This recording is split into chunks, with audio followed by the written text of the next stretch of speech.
السلام عليكم ورحمة الله وبركاته. الحمد لله نحمده ونستعينه ونستغفره ونؤمن به ونتوكل عليه ونعوذ بالله من شرور أنفسنا ومن سيئات أعمالنا. من يهده الله فلا مضل له ومن يضلله فلا هادي له.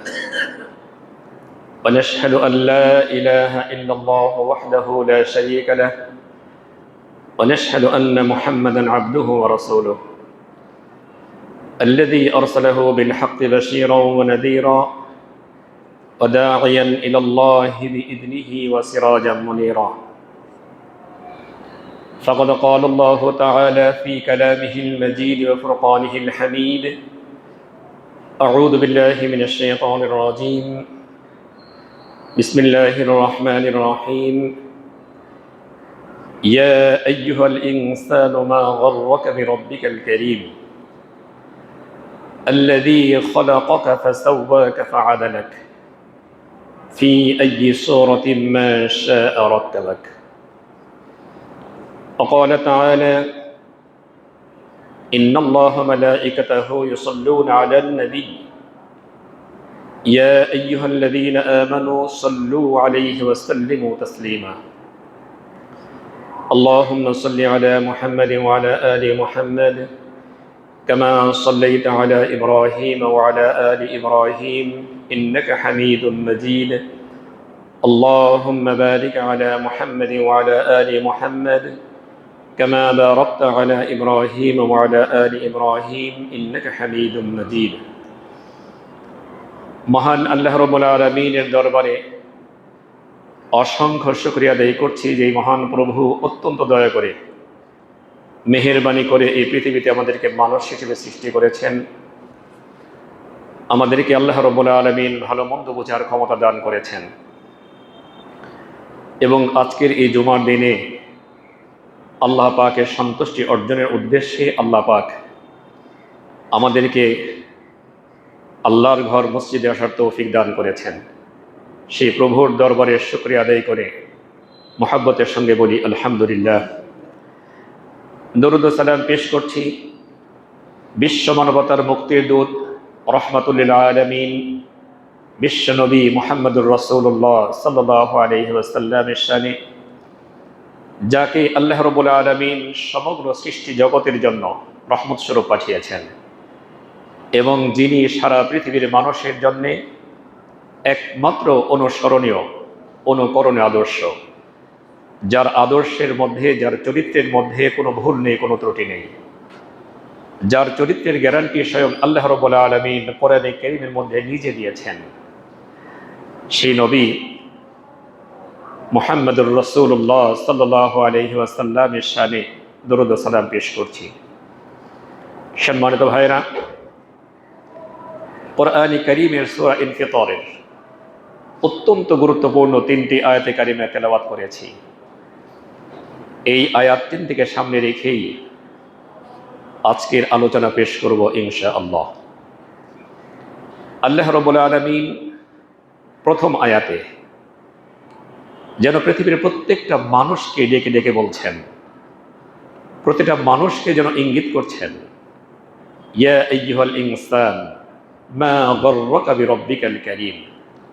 হে যুবক, হে যুবতী, হে বৃদ্ধ, হে বৃদ্ধা, হে চাকরিজীবী, হে ব্যবসায়ী, হে কৃষিজীবী, হে শিক্ষিত, হে অশিক্ষিত, প্রত্যেকটা মানুষকে যেন আল্লাহ রাব্বুল আলামিন ইনসানের মধ্যে অন্তর্ভুক্ত করেছেন।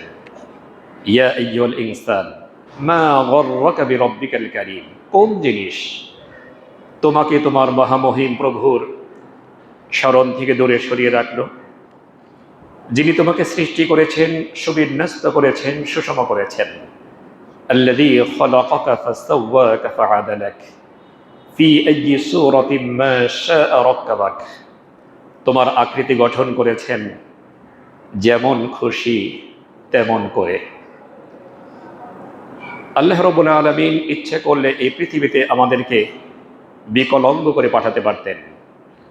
আল্লাহ পাক আমাদেরকে মানুষ না বানিয়ে অন্য কোনো প্রাণী হিসেবে পৃথিবীতে পাঠাতে পারতেন, কিন্তু আল্লাহ রাব্বুল আলামিন অত্যন্ত দয়া করে, অত্যন্ত মহাব্বত করে আমাদেরকে সমগ্র সৃষ্টিকুলের মধ্যে শ্রেষ্ঠ আশরাফুল মখলুকাত মানুষ হিসেবে পৃথিবীতে পাঠিয়েছেন।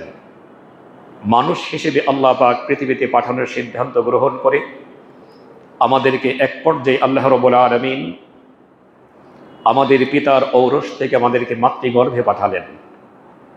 সেই মায়ের পেটের মধ্যে আল্লাহ পাক আমাদেরকে 10 মাস 10 দিন লালন পালন করলেন। মায়ের পেটের মধ্যে থাকাকালীন অবস্থায় আল্লাহ রাব্বুল আলামিন আমাদের দেহের সমস্ত অঙ্গ প্রত্যঙ্গগুলো যথাযথ স্থানে স্থাপন করে দিলেন। যেই অঙ্গ প্রত্যঙ্গগুলো এত দামি, এত মূল্যবান, আমাদের সারা জীবনের সমস্ত উপার্জন একত্রিত করলেও আল্লাহ পাকের দেয়া একটি অঙ্গ প্রত্যঙ্গ, একটি হাত, একটি চোখ, একটি পা, ব্রেন আমরা কিনতে পারবো না। কিন্তু এত দামি নিয়ামতগুলো আল্লাহ রাব্বুল আলামিন আমাদেরকে দান করেছেন। আল্লাহ রাব্বুল আলামিন এত নিয়ামত, আল্লাহ পাকের এত নিয়ামত পাওয়ার পরেও আমরা যখন আল্লাহ পাককে ভুলে যাই, তখন আল্লাহ রাব্বুল আলামিন আমাদেরকে স্মরণ করিয়ে দিচ্ছেন সেই সৃষ্টির সূচনার কথা। আল্লাহ পাক বলছেন, হে মানুষ, 10 মাস 10 দিন মাতৃগর্ভে তোমাকে লালন পালন করার পরে আমি যখন তোমাকে পৃথিবীতে পাঠালাম, তখন তুমি ছিলে অত্যন্ত দুর্বল। ফালা লাকা সিন্নুন তাকতা ওয়ালা লাকা লিসানুন তানতিক। তোমার মুখ ছিল কিন্তু মুখের কোনো ভাষা ছিল না। আমি আল্লাহ রাব্বুল আলামিন তোমাকে পরবর্তীতে মুখের ভাষা দিয়েছি। ওয়ালা লাকা আইনুন তানজুর। তোমার চোখ ছিল কিন্তু তীক্ষ্ণ দৃষ্টি শক্তি ছিল না। ওয়ালা লাকা উদুনুন তাসমা। তোমার কান ছিল কিন্তু শ্রবণ শক্তি ছিল না। ওয়ালা লাকা ইয়াদুন তাবতিশ। তোমার হাত ছিল, সেই হাত দিয়ে কোনো কর্ম করা তো দূরের কথা, হাত দিয়ে কোনো কিছু ধরার ক্ষমতা তোমার ছিল না। ওয়ালা লাকা রিজলুন তামশি।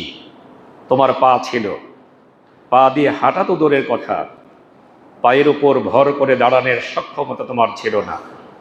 ওয়ালা লাকা আকলুন তুমাইয়িজ।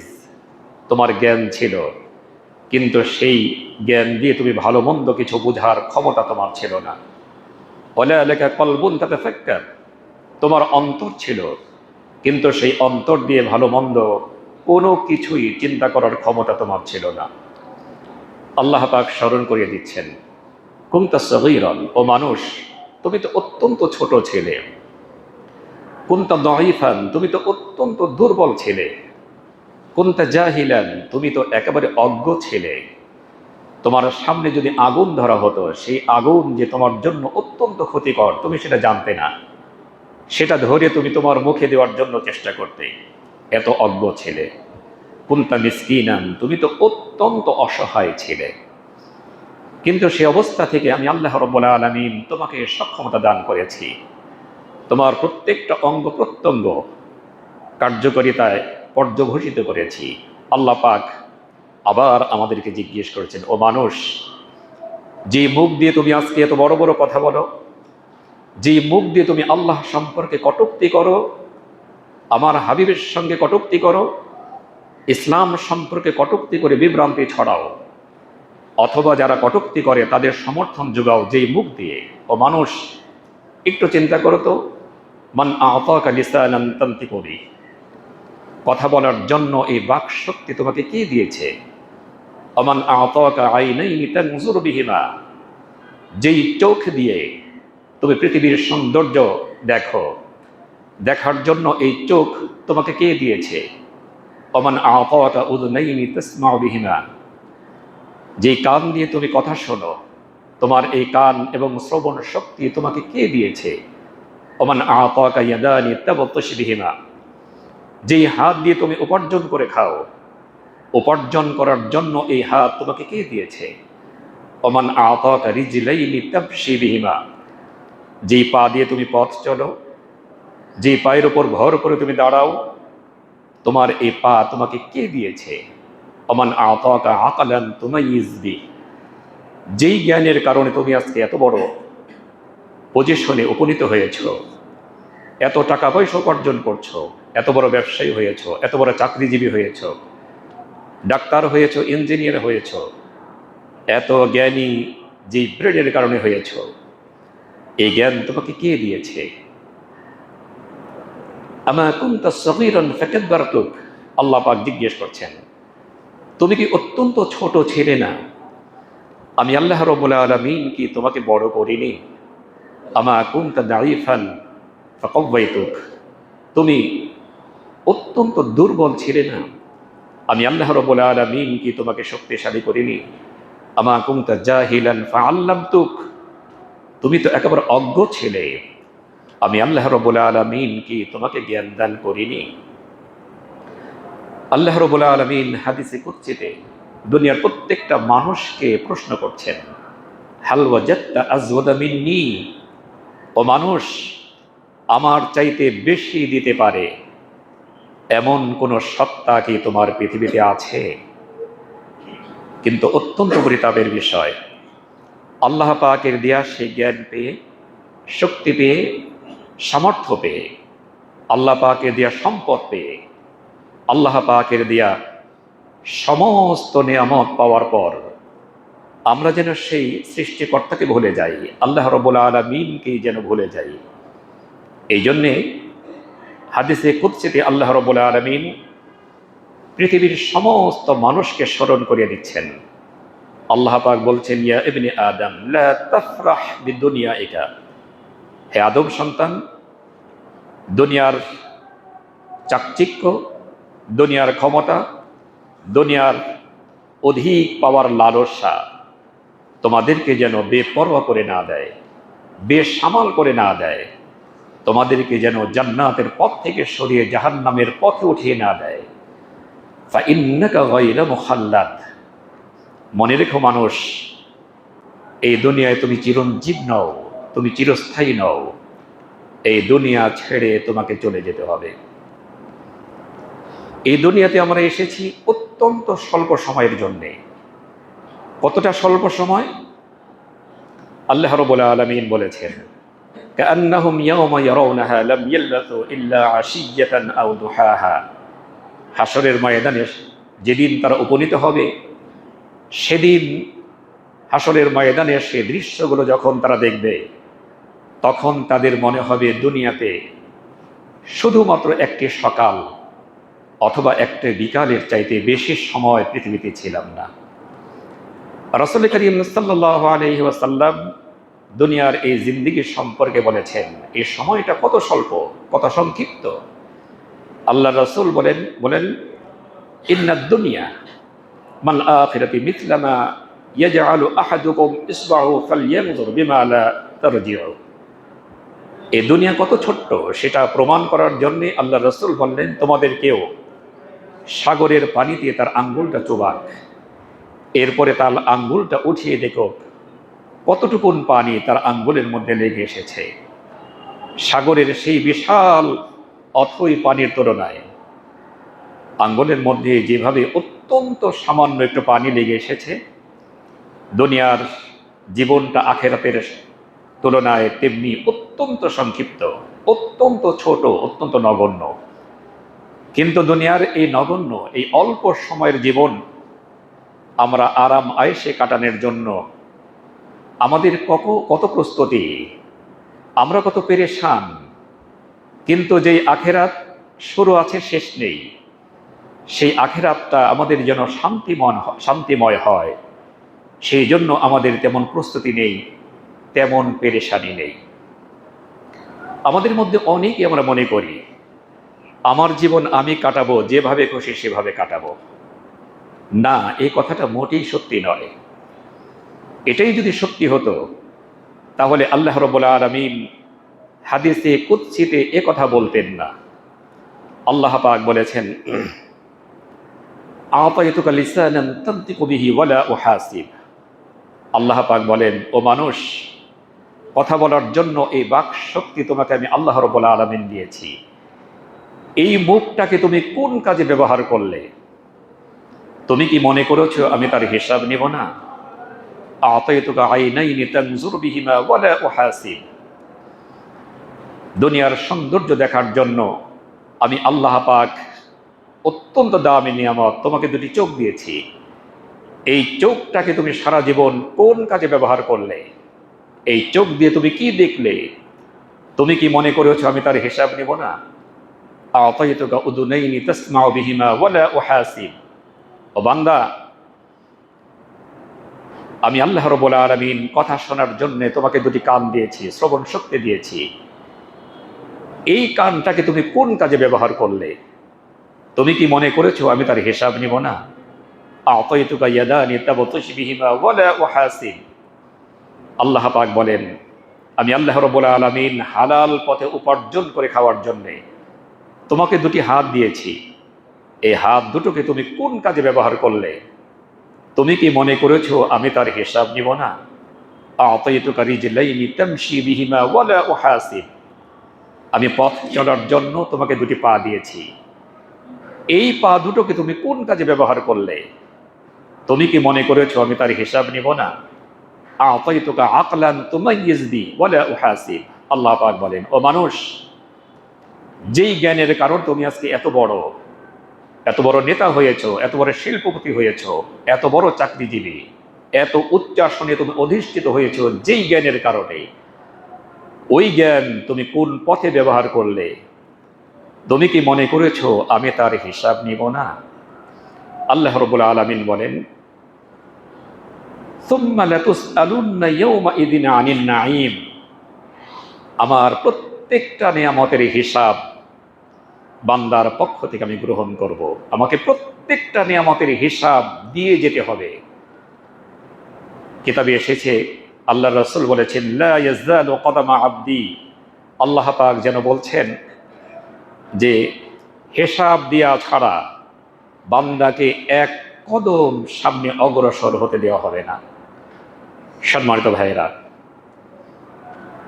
দুনিয়ার জীবন অত্যন্ত সংক্ষিপ্ত। এই সংক্ষিপ্ত জীবনের পর আল্লাহর সামনে দাঁড়িয়ে সমস্ত কথা, কাজ, সময়, উপার্জন, এগুলোর হিসাব আল্লাহর সামনে আমাদেরকে দিতে হবে। রাসূল করিম সাল্লাল্লাহু আলাইহি ওয়াসাল্লাম বলেছেন, প্রত্যেকটা মানুষ রাত দিন 24 ঘন্টায় 1,60,000 বার নিঃশ্বাস ছাড়েন এবং নিঃশ্বাস গ্রহণ করেন। যতবার নিঃশ্বাস ছাড়েন দায়িত্বরত অবস্থায়, ততবার একজন ফেরেশতা আল্লাহ রাব্বুল আলামিনকে জিজ্ঞেস করেন, আমসিক আও আতরুক। আল্লাহ, আমি নিঃশ্বাস কি বন্ধ করে দিব নাকি নিঃশ্বাস চালু রাখবো? যতবার আল্লাহ রাব্বুল আলামিনকে জিজ্ঞেস করেন, আল্লাহ রাব্বুল আলামিন ততবার ফেরেশতার কথার জবাব দেন, না, নিঃশ্বাস বন্ধ রেখো না, নিঃশ্বাস চালু রাখো। নিঃশ্বাস বন্ধ করো না, নিঃশ্বাস চালু রাখো। ইযা জাআ আজালুহুম লা ইস্তাখিরুনা সাআতাও ওয়া লা ইস্তাকদিমুন। বান্দার জন্য নির্ধারিত একটা সময় দেয়া আছে। সেই সময় যখন শেষ হয়ে যাবে, আমি তখন বলবো, ইমসিক, নিঃশ্বাস বন্ধ করে দাও। আল্লাহ পাক বলেন ফেরেশতাকে, তখন নিঃশ্বাস ছাড়লে আর টানতে দিবে না, নিঃশ্বাস টানলে আর ছাড়তে দিবে না। সম্মানিত ভাইয়েরা, সুতরাং এই জীবন, দুনিয়ার জীবন আমাদের যে কোনো সময় শেষ হয়ে যাবে। যে কোনো মুহূর্তে আমাদেরকে আখিরাতের দিকে চলে যেতে হবে। হাসরের ময়দানে আল্লাহর সামনে দাঁড়িয়ে দুনিয়ার সমস্ত কথা, কাজ, কর্মের হিসাব দিতে হবে। সেই দিনটি হবে অত্যন্ত ভয়াবহ, অত্যন্ত মারাত্মক হবে সেই দিন। রাসূল করিম সাল্লাল্লাহু আলাইহি ওয়াসাল্লাম হাসরের ময়দানে সেই দিনের ভয়াবহতা বোঝাতে গিয়ে শব্দ ব্যবহার করেছেন, সেই দিনটি হবে ইয়াউমুন আসির, অত্যন্ত ভয়াবহ। হযরতে আয়েশা রাদিয়াল্লাহু তাআলা আনহা আল্লাহ রাসূলকে জিজ্ঞেস করলেন, হে আল্লাহর রাসূল, হাসরের ময়দানে কিয়ামতের দিন, সেই দিনটি কেমন ভয়াবহ হবে, আমাকে একটু শোনান। আল্লাহর রাসূল তার পবিত্র জবানে বললেন, আয়েশা শোনো, সেই দিন সূর্যটা প্রচন্ড উত্তপ্ত হয়ে গুনাহগারের মাথার উপর চলে আসবে। মাথার মগজগুলো ফুটন্ত পানির মতো টকবক করতে থাকবে। জিহ্বাটা কুকুরের জিহ্বার মতো ঝোলে নাভি পর্যন্ত পৌঁছে যাবে। সারা ময়দানে পানি পানি পানি পানি করে সকলে চিৎকার করতে থাকবে। সেই ভয়াবহতা দেখে আল্লাহ রাসূল বলেন, হযরতে মূসা আলাইহিস সালামের মতো আল্লাহ পাকের এত প্রিয় নবী পর্যন্ত সেদিন আল্লাহ পাকের আরশের খুঁটি ধরে চিৎকার করে কাঁদতে থাকবেন আর বলতে থাকবেন, রব্বি লা আসআলুকা উম্মি, রব্বুল আলামিন, আজকে আমি আমার মাকে চাই না, ওয়ালা আসআলুকা উখতি, আমি আমার বোনকে চাই না, আসআলুকা নাফসি, আসআলুকা নাফসি, আল্লাহ আজকে আপনি আমাকে বাঁচান, আমাকে বাঁচান। আল্লাহ রাসূল হযরত আয়েশাকে জিজ্ঞেস করলেন, আয়েশা, সেই দিনের ভয়াবহতা সম্পর্কে আরো শুনতে চাও? হযরত আয়েশা রাদিয়াল্লাহু তাআলা আনহা বললেন, হে আল্লাহর রাসূল, আমাকে আরেকটু শোনান। রাসূল সাল্লাল্লাহু আলাইহি ওয়াসাল্লাম বললেন, ওয়াজিআ ইয়াউমাইদিন বিজাহান্নাম, সেই হাসরের ময়দানে আল্লাহ রাব্বুল আলামিন যখন জাহান্নামকে উপস্থিত হওয়ার জন্য নির্দেশ করবেন, সেই জাহান্নামের চতুর্দিক থেকে ৭০,০০০ আংঠা লাগানো থাকবে, আর প্রত্যেকটা আংঠার মধ্যে এক একটা করে শিকল লাগানো থাকবে, আর সেই শিকল ধরবে, এক একটা শিকল ধরবে ৭০,০০০ ফেরেশতা। আল্লাহর রাসূল বলেন, লক্ষ লক্ষ ফেরেশতা এই জাহান্নামকে শিকল দিয়ে টেনে ধরবেন। তারপরেও জাহান্নাম যখন প্রচণ্ড গর্জন এবং হুঙ্কার দিতে দিতে হাসরের ময়দানের দিকে উপস্থিত হতে থাকবে, এই দৃশ্য যখন দেখবেন, হযরতে জিবরিল আলাইহিস সালামের মতো এত উঁচু মানের ফেরেশতা আল্লাহ পাকের ডান পাশে দাঁড়ানো থাকবেন, এই দৃশ্য দেখে সে চিৎকার দিয়ে বসে পড়বেন, আর হযরতে জিবরিল বলবেন, রব্বি সাল্লিম, রব্বি সাল্লিম, আল্লাহ আজকে আমাকে ক্ষমা করেন, আমাকে ক্ষমা করেন, আমাকে মাফ করে দেন। সম্মানিত ভাইয়েরা, সেই দিন আল্লাহ পাকের সামনে আমাদের সকলকে দাঁড়াতে হবে। দুনিয়ার সমস্ত কথা কাজ এবং সময়ের হিসাব আল্লাহ পাকের কাছে দিতে হবে, কোনো উপায় নেই। এই জন্য জীবনটাকে যেমন খুশি তেমন চালানো যাবে না, জীবনটাকে আমাদের আমল দিয়ে সাজাতে হবে। আমাদের মধ্যে কে শিক্ষিত কে অশিক্ষিত, কে ধনী কে গরিব, কে কালো কে সাদা, কে শক্তিশালী কে দুর্বল, কে উচ্চ বংশের কে নিম্ন বংশের, কে আরব কে অনারব, এগুলো আল্লাহ পাকের কাছে কোনো মূল্য নেই।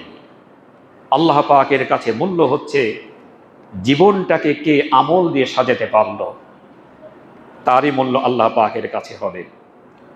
আমরা যদি হযরতে বেলালের মতো একজন মানুষের জীবনের দিকে তাকাই, হযরতে বেলাল ছিল একজন কৃতদাস, হাফসি গোলাম। সেই ইথিওপিয়া তার বাড়ি ছিল, ভাগ্য তাকে মক্কা নগরীতে নিয়ে আসলো।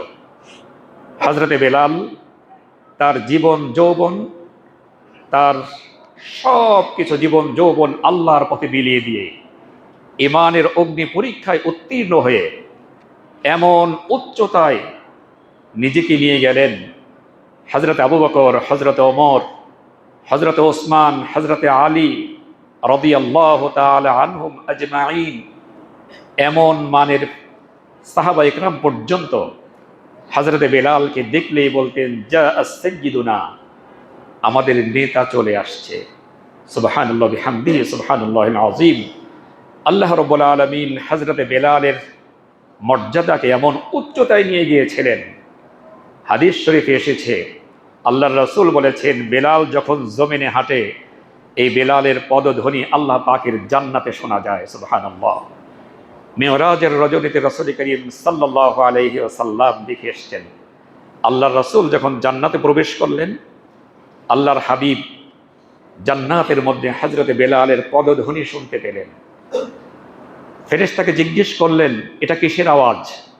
ফেরেশতা বললেন, এটা হযরতে বেলালের পায়ের আওয়াজ, তার হাঁটার আওয়াজ।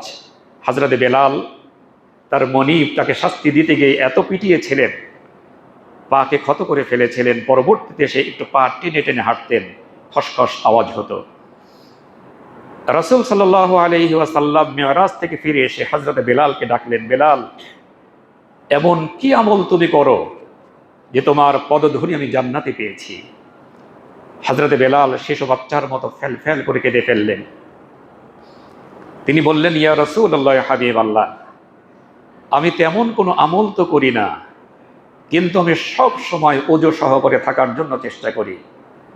যখনই আমার ওযু নষ্ট হয়ে যায় আমি সঙ্গে সঙ্গে ওযু করি, ওযু করার সাথে সাথে আমি 2 রাকাত নামাজ আদায় করে নেই, তাহিয়াতুল ওযু।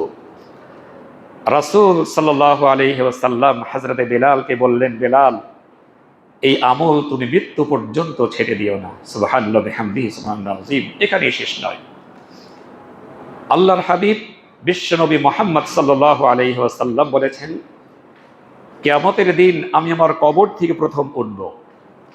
আমার ডান পাশ থেকে হযরতে আবু বকর উঠবেন, বাম পাশ থেকে ওমর উঠবেন।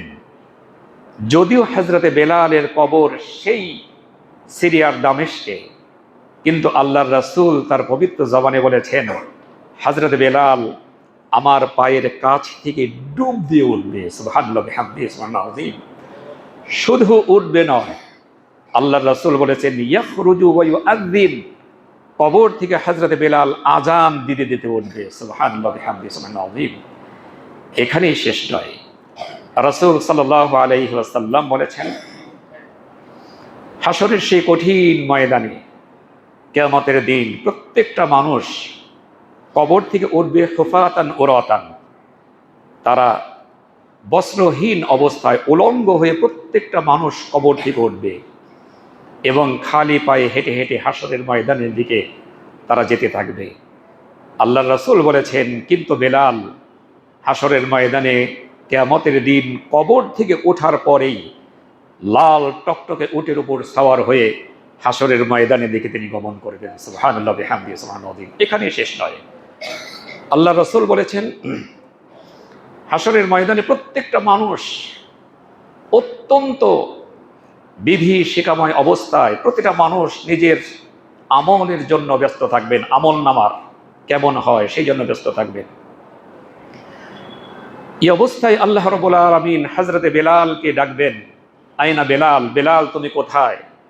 আল্লাহ পাক বলবেন, আযিন লানাল ইয়াওমা বেলাল, ও বেলাল, আজকে তুমি আজান দিয়ে সমস্ত হাসরবাসীদের কলিজাটাকে তুমি শীতল করে দাও। সুবহানাল্লাহি ওয়া বিহামদিহি সুবহানাল্লাহিল আযীম। এখানেই শেষ নয়, আল্লাহ রাব্বুল আলামিনের হাবিব বলেছেন, হাসরের ময়দানে সমস্ত বিচার কার্য শেষ হয়ে যাওয়ার পরে আল্লাহ রাব্বুল আলামিন সর্বপ্রথম আমি নবী মুহাম্মদ সাল্লাল্লাহু আলাইহি ওয়াসাল্লামকে জান্নাতে প্রবেশ করার জন্য অনুমতি দিবেন। আমাকে জান্নাতে নিয়ে যাওয়ার জন্য একটি বুরাক চলে আসবে। হাসরবাসীরা সকলেই চাতক পাখির মতো তাকিয়ে থাকবে। এই বুরাকের রশি আজকে কে যেন ধরে। আল্লাহর রাসূল বলেন, হযরতে জিবরাইল আলাইহিস সালামের মতো ফেরেশতা 2 পা আগাবেন তো 4 পা পিছাবেন। অন্যান্য ফেরেশতারা তো সাহসী পাবে না। আল্লাহ রাব্বুল আলামিন হযরতে বেলালকে ডেকে বলবেন, আইনা বেলাল, বেলাল তুমি কোথায়? আমার হাবিবের এই বুরাকের রশি ধরে টানতে টানতে তুমি জান্নাতে পৌঁছে দাও। আমার হাবিব জান্নাতে পৌঁছানোর পরে তার পিছে পিছে তুমিও জান্নাতে প্রবেশ করো। সুবহানাল্লাহি ওয়া বিহামদিহি সুবহানাল্লাহিল আযীম।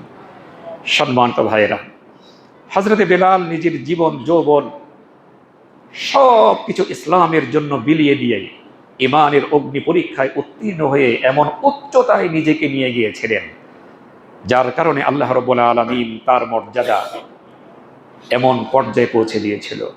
আমরাও যদি আমাদের দুনিয়ার জীবনকে শান্তিময় এবং আখিরাতের জীবন যদি আমরা মুক্তি চাই, আল্লাহ পাকের সামনে যদি সম্মানের আসনে অধিষ্ঠিত হতে চাই, মর্যাদার আসনে অধিষ্ঠিত হতে চাই, সর্বোপরি নাজাতের ফয়সালা পেয়ে আল্লাহ পাকের জান্নাতের মালিক যদি আমরা হতে চাই, তাহলে জীবনের দুনিয়ার এই জীবনকে আমাদের আমল দিয়ে সাজাতে হবে। কোনো বিকল্প নেই। আমরা চাকরি করি, ব্যবসা করি, কৃষিকাজ করি, যে কাজই করি না কেন, আমল দিয়ে যদি আমরা নিজেদের জীবনটাকে সাজাতে পারি, তাহলে দুনিয়ার জীবন আমাদের সুখী, সমৃদ্ধ, দারিদ্র্যমুক্ত, মর্যাদার জীবন আমাদেরকে আল্লাহ পাক দুনিয়াতেও দিবেন, আর আদালতে আখিরাতে শেষ বিচারের পরে আমাদের জন্য নাজাতের ফয়সালা করে আল্লাহ রাব্বুল আলামিন আমাদের সকলকে জান্নাতের মালিক বানিয়ে দেবেন ইনশাআল্লাহ। সুতরাং মৃত্যু পর্যন্ত আমরা আল্লাহর পথে অটল অবিচল থাকতে পারবো না ইনশাআল্লাহ। আল্লাহ রাব্বুল আলামিন আমাদের সকলকে সেই তৌফিক দান করুন। সকলে বলে আমিন। ওয়া আখিরু দাওয়ানা আনিল হামদুলিল্লাহি রাব্বিল আলামিন। আসসালামু আলাইকুম ওয়া রাহমাতুল্লাহি ওয়া বারাকাতুহু।